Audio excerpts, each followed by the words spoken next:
bastantes kilómetros para encontrar a alguien que tenga el arresto político que tiene la persona que es mencionada claramente como semblanza en el libro. Estoy hablando del mayor Roberto Dawisson. ¿Y por qué estoy hablando de la semblanza de él? Y por qué creo que es muy importante subrayar la figura del personaje político. Primero, por la capacidad de instinto político que presenta. Y hay algunos ejemplos interesantes sobre el instinto, el olfato, esa capacidad de poder identificar el momento, la oportunidad, que no siempre cualquier político tiene. También tiene la capacidad de mandar los mensajes correctos, en el momento correcto, con la virilidad que es necesaria.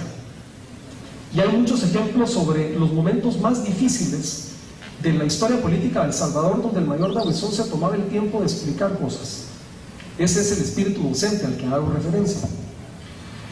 Pero también hay un elemento muy importante.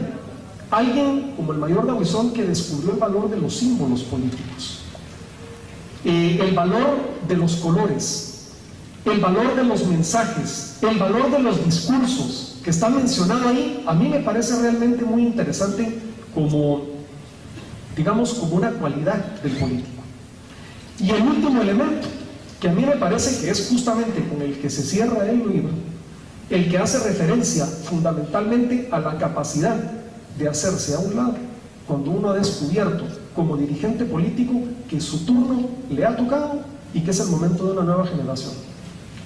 Y esa decisión política, por lo menos nosotros en nuestro clima tropical, no lo vemos muy a menudo. Y eso sí creo que es un ejemplo muy importante que se atesora a lo largo del libro que tenemos enfrente. Yo quisiera concluir los comentarios diciendo a qué público creo que está dirigido el libro. El primer público al que creo que está dirigido es para aquel que quiera aprender la historia.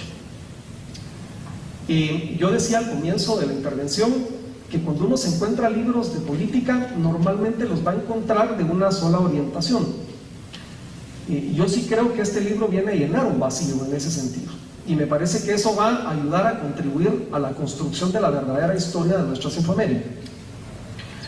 El segundo tipo de público, el segundo grupo de público es el que le encanta el debate, porque el libro no está exento de plantear, como el propio David Ernesto Panamá lo dice ahí, debates y opiniones sumamente polémicas sobre los episodios más trágicos de la historia de El Salvador. Estamos hablando de el asesinato de Monseñor Romero, estamos hablando de episodios como lo sucedido en la Catedral de San Salvador algunos días después, estamos hablando sobre el papel y el rol de los Estados Unidos en la política salvadoreña, y a quien quiera entrarle con el sabor y el gusto de la polémica, este libro le asegura horas de placer. Y por último, creo que también, y en esto rescato mucho el lenguaje docente en que está planteado, este es un libro para quien quiera genuinamente instruirse en política, porque los consejos de alguien que los ha vivido con esa fuerza que da el testimonio, me parece que son un excelente ejemplo para que uno que quiere aventurarse en las lides políticas pueda aprender las lecciones y los consejos que aquí están dados. Estoy seguro, por estas tres condiciones de público que se mencionan, que este libro va a ser un éxito. Es un libro que llama mucho la atención porque estamos hablando de un país muy cercano, estamos hablando de nombres de procesos históricos que los tenemos a la vuelta de la esquina y que creo sin duda alguna que va a representar un aporte muy importante para la construcción, como yo decía, de la historia política de nuestro país. Así que éxitos a su autor, felicitaciones por la gallardía y la valentía, porque se plantean muchos temas que hoy estamos acostumbrados a callar o estamos acostumbrados a guardar en el silencio para no ofender, y por haber hecho un aporte tan importante para la historia de Centroamérica. Muchísimas gracias.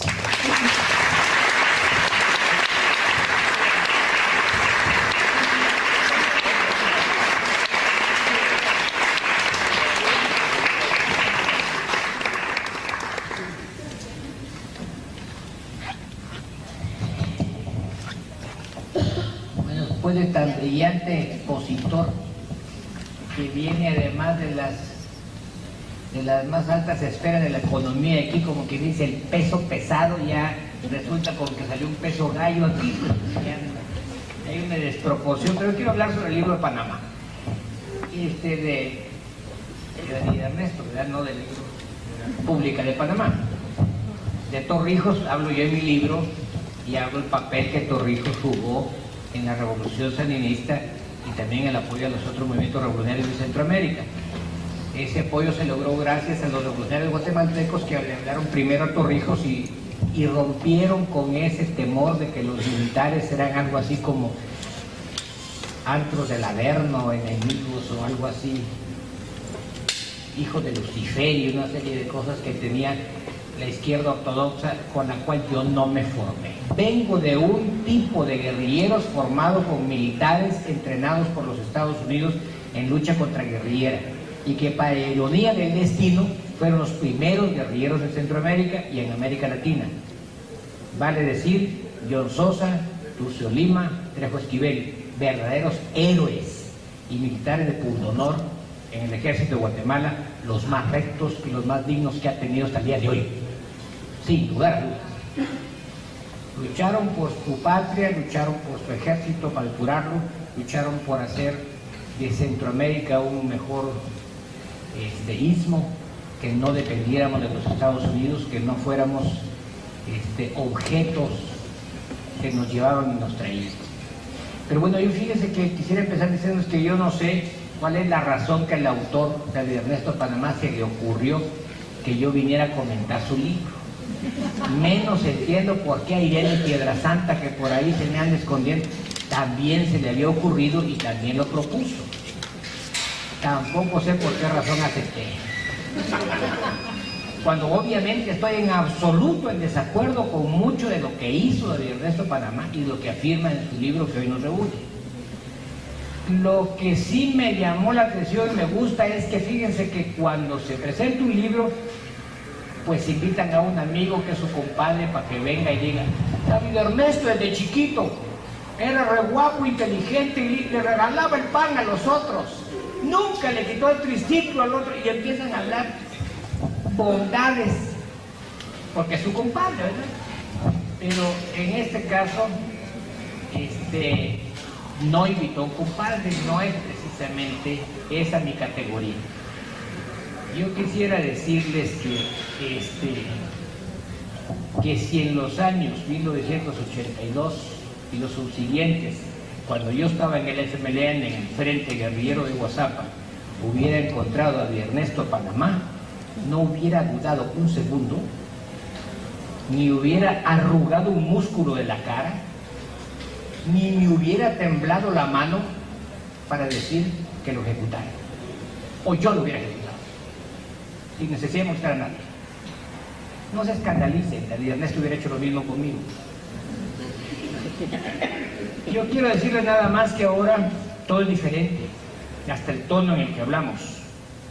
Todo cambia, nada es permanente excepto el cambio, pero lo que no cambia es el amor que tenemos por nuestro pueblo, por nuestro país, por nuestra gente.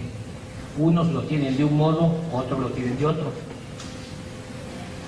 Ahora que reposamos a la sombra de nuestras armas, porque aquí no aparecen las armas de David Ernesto Panamá, pero sí las sabe usar, y sí las tenía, nos podemos tratar con respeto y podemos decir en qué no estamos de acuerdo y en qué sí. Vamos a empezar por lo primero y luego por lo segundo. Pero quisiera decir que otra de las razones por las que vine es porque soy salvadoreño, me lo gané a punta de balazos allí en El Salvador, en una guerra que fue yuca, porque esta gente de arena fue yuca.